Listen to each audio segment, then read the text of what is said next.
मोदी के बाद योगी बनेंगे देश के प्रधानमंत्री। हो गया बड़ा ऐलान। प्रधानमंत्री नरेंद्र मोदी एक ऐसे नेता हैं जिनका डंका पूरी दुनिया में बजता है।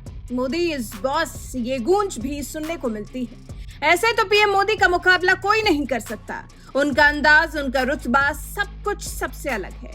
लेकिन पीएम मोदी के बाद अगर किसी का नाम आता है तो वो है यूपी के मुखिया सीएम योगी। जी हाँ, सीएम योगी को तो पीएम मोदी का उत्तराधिकारी भी कहा जाता है। दरअसल मध्य प्रदेश के मुरैना में हिंदू राष्ट्र बनाने का संकल्प लेकर चेतना यात्रा निकाल रहे महामंडलेश्वर योगी हितेश्वर आनंद महाराज ने पत्रकारों से रूबरू होकर कहा कि हिंदू राष्ट्र बनाने की बात कही। उन्होंने कहा कि हम सबको संकल्पित होना पड़ेगा। लव जिहाद पर उन्होंने अपना आक्रोश प्रकट करते हुए कहा कि जो लोग लव जिहाद जैसी हरकत करते हैं उन्हें फांसी दे दो। लगाना चाहिए, इन पे सख्त कानून बने, कानूनी कार्रवाई हो, जेल के पीछे भेजा जाए। मुझे इस चक्कर में जो अपना दुबई है ना, ये जो बाहर के इस्लामिक कंट्री हैं, उनमें कानून बड़ा सख्त है। अगर किसी लड़की के साथ भी गलत व्यवहार होता है तो तुरंत उनको बड़ी से कड़ी सज़ा मिलती है, लेकिन हमारे भारत में नहीं है। मैं चाहता हूँ जो भी लव जिहाद में लड़कियाँ हमारी परेशान होती हैं, जिनको फंसाया जाता है, उन पे सख्त कार्रवाई का सिर्फ एक ही चीज़, सिर्फ फांसी की सज़ा, सेम डे। जो लव जिहाद में लड़की के साथ गलत व्यवहार करे, उसको मारे, उसको पीटे, उसको ब्रीफकेस में उसकी लाश, उसके टुकड़े कर करके डाल दे, सिर्फ सीधा एक ही कानून, सीधा फांसी की सज़ा और कुछ नहीं। लेकिन सर करेगी, क्यों नहीं करेगी? एक्चुअली क्या है, धर्मनिरपेक्ष देश आप भी जानते हैं, धर्मनिरपेक्ष देश तो यहाँ पे सबके लिए खुश करने की वाली बात होती है, लेकिन खुश नहीं करना। अगर आप खुश करेंगे तो बेटियाँ तो बर्बाद हो ही रही हैं। क्या हो रहा है? आप ये हमारे धर्म को हमने टीका लगाना छोड़ दिया, हाथ में कलावा बांधना छोड़ दिया हिंदुओं ने। अगर धर्म को पकड़े होते तो ये लोग ना टीका लगाते, ना ये अपना नाम बदल के कलावा बांधते, ना अब्बास, राहुल और साहिल ऐसे नाम रखते। इन लोगों ने नाम बदल के हमारी बेटियों के साथ गलत किया है, उनके साथ गलत करते हैं। तो इसमें सख्त कानून बने, बाकायदा कार्रवाई और सरकार करेगी, और नरेंद्र मोदी सरकार इस कार्य को जरूर करेगी। वहीं उन्होंने हिंदू राष्ट्र बनाने की भी बात कही और कहा कि हिंदू राष्ट्र बनाने के हम जैसे संत जब गली गली में निकलेंगे तो हिंदू राष्ट्र अवश्य बनेगा। हिंदू राष्ट्र ऐसे संभव होगा, मुझ जैसे संत जब गली गली में निकलेंगे तो हिंदू राष्ट्र बनेगा। हिंदू राष्ट्र बनाने के लिए सबसे पहले हमको अपने धर्म की ताकत को समझना ही पड़ेगा। जिस प्रकार मेरे कन्हैया जी 10 उंगलियों से अगर बांसुरी बजा सकते हैं तो एक उंगली में चक्र चलाते हैं, तो वो क्या कहते हैं, यदा यदा ही धर्मस्य ज्ञानेन भवति भारत अव्युत्थानम धर्मस्य तदात्मानं सजाम्यहम्। कि मतलब धर्मो रक्षति रक्षिता, धर्म की रक्षा के लिए हम हथियार भी उठा सकते हैं और उठाना भी चाहिए।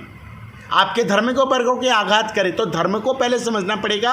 और इनके कुरान में साफ साफ लिखा है, जिस दिन हर हिंदू सनातनी व्यक्ति अपने धर्म के लिए समर्पित हो गया और अपने धर्म को समझ गया तो उसी दिन से कुरान खतरे में आ जाएगा। ये साफ साफ लिखा है। आगे महामंडलेश्वर योगी हितेश्वर आनंद महाराज ने धीरेन्द्र कृष्ण शास्त्री बागेश्वर धाम को भी आड़े हाथों लिया और कहा कि ये सनातनी प्रचार करते हैं, ये अच्छा है, लेकिन कुछ दिन पूर्व मुसलमान उनकी सभा में बैठे थे, उनको अपना भाई कहा। मुसलमान कभी किसी का भाई नहीं हो सकता। हिंदू हिंदू, भाई भाई, बाकी सब कसाई। धीरेन्द्र शास्त्री बहुत अच्छे व्यक्ति हैं, हिंदुत्व को साथ लेके चल रहे हैं, हिंदुत्व का एजेंडा उठा रहे हैं, मुझे बड़ी अच्छा लग रहा है। लेकिन पिछली एक कथा में मैंने देखा कि वो मुसलमानों को टोपी लगाए आगे मुसलमान बैठे थे और उन्होंने ये बोला कि ये मुसलमान हमारे भाई हैं। मुसलमान कभी भाई नहीं हो सकते। हिंदू हिंदू, भाई भाई, बाकी सब कसाई।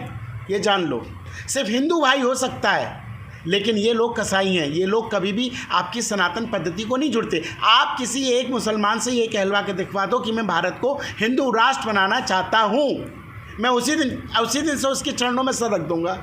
लेकिन मुसलमान ये बात नहीं बोलेगा, वो ये जानता है, वो नहीं बोलने वाला है। लेकिन मैं यही धीरेन्द्र शास्त्री जी से आग्रह भी करूंगा, अच्छे संत हैं, अच्छे वक्ता हैं, कृपया जिस एजेंडे को लेकर आप निकले थे उसी को निकालें, राजनीतिकरण ना करें। धर्म धर्म होता है, राजनीति राजनीति होती है। तो इसलिए अपने धर्म को समझें, धर्म की ताकत को समझें और इस देश को हिंदू राष्ट्र को अग्रसित ही करते रहें। आगे महामंडलेश्वर योगी हितेश्वर आनंद ने सीएम योगी को लेकर कहा, मैं चाहता हूँ कि 2024 में प्रधानमंत्री नरेंद्र मोदी ही बने, क्योंकि मोदी जी का नारा है सबका साथ सबका विकास, और जब उनकी उम्र ज्यादा हो जाएगी तो आगे योगी आदित्यनाथ को प्रधानमंत्री बनना चाहिए। देखिए, मैं तो नरेंद्र मोदी जी को ही चाहूँगा कि नरेंद्र मोदी अभी भी देश के प्रधानमंत्री बने। हाँ, जब उनकी उम्र हो जाएगी उसके बाद तो योगी आदित्यनाथ होने चाहिए। योगी आदित्यनाथ जैसा देश का प्रधानमंत्री बनना ही चाहिए।